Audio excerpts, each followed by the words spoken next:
tujuan pembuatan video yaitu dengan tugas bahasa Indonesia. Dan pada sekarang ini saya akan membahas yang pertama, yaitu fungsi bahasa Indonesia bagi seorang perawat. Yang kedua yaitu kedudukan bahasa Indonesia.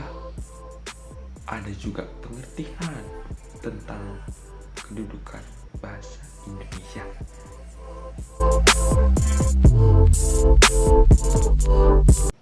Oke, yang pertama kita akan bahas fungsi bahasa Indonesia bagi seorang perawat.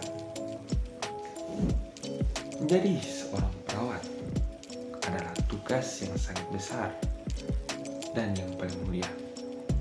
Perawat bukanlah hanya titel semata.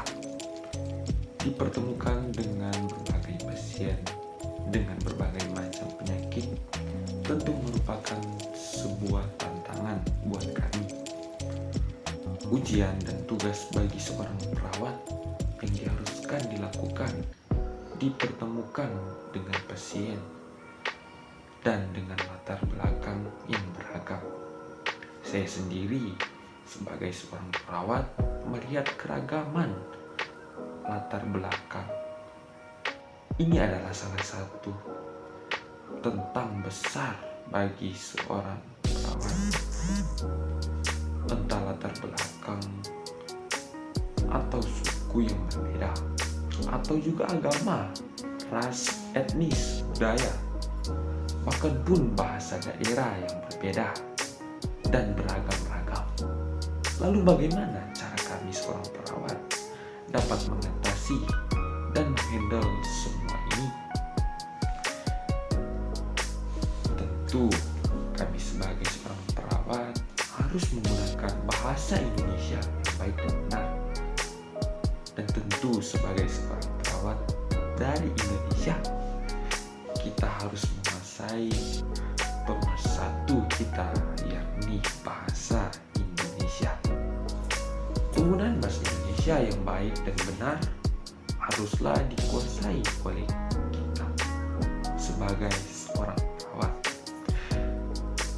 Jika kita seorang perawat dan menggunakan bahasa Indonesia yang baik dan benar, ataupun apapun menjadi keluhan pasien, dapat kita mengerti dan pahami dan dapat jika tangani. Karena pasien menggunakan bahasa daerah mereka, tentu apa yang menjadi keluhan mereka kita tidak bisa mengerti dan pahami. Dan inilah fungsi utama dari bahasa Indonesia bagi seorang perawat, agar tidak terjadi miskomunikasi antara perawat dan pasien, terlebih juga sesama tim medis.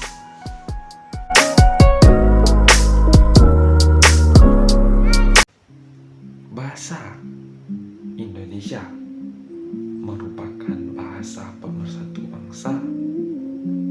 Bahasa Indonesia merupakan bahasa yang berasal dari bahasa Melayu, sehingga sedikit kemiripan atau kesamaan dari negara tetangga yang memiliki kebudayaan Melayu.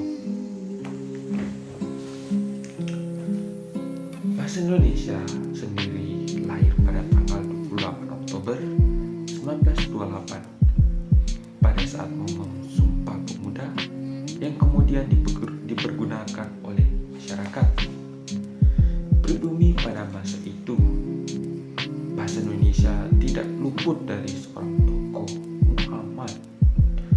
Beliau bersikukuh bahasa pemersatu bukanlah bahasa Melayu, melainkan bahasa Indonesia.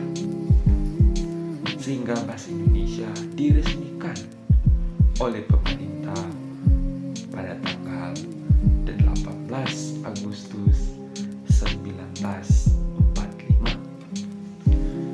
Setelah pembacaan proklamasi kemerdekaan Indonesia dibacakan, ada Adapun undang-undang penetapan bahasa Indonesia yakni Undang-Undang Dasar 1945 pasal 36 menyatakan bahwa bahasa negara ialah bahasa Indonesia.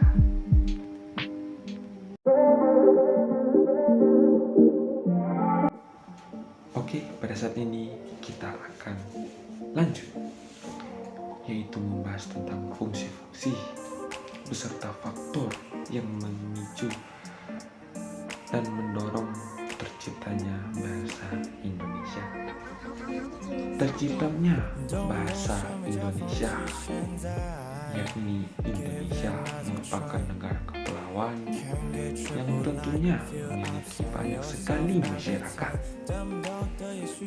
Sebagai negara kepulauan, Indonesia juga memiliki banyak sekali pulau, baik itu kecil maupun besar. Lebih dari 17.000 pulau ada di negara ini. Dengan demikian, Indonesia juga tak luput dari banyak suku, agama, ataupun ras, budaya serta etnis yang berbeda bahkan dari setiap daerah yang ada di Indonesia.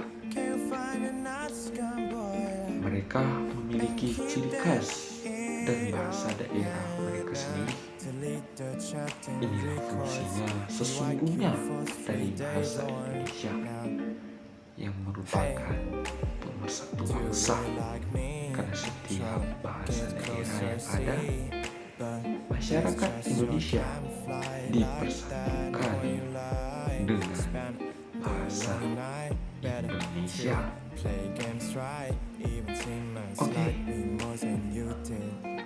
akhir kata saya harus mengucapkan terima kasih banyak kepada teman-teman, terlebih khusus kepada dosen yang telah menonton video ini. Semoga video ini bisa berguna, dan saya anak Undi. Saya memanggil teman-teman, kerabat, ataupun yang saya tidak kenal yang menonton video ini. Mari kita bergabung bersama-sama dengan Undi untuk membangun masa depan yang bagus, untuk membuat generasi muda yang baik. Karena di Undi terlahirlah anak-anak muda yang baik, yang bisa membanggakan. Oke, semoga apa yang saya katakan ini, semoga apa yang saya paparkan ini bisa teman-teman aplikasikan. Dan juga jangan lupa yang satu yang terakhir, yaitu mari bergabung bersama kami di Universitas Pembangunan Indonesia. Terima kasih. Shalom.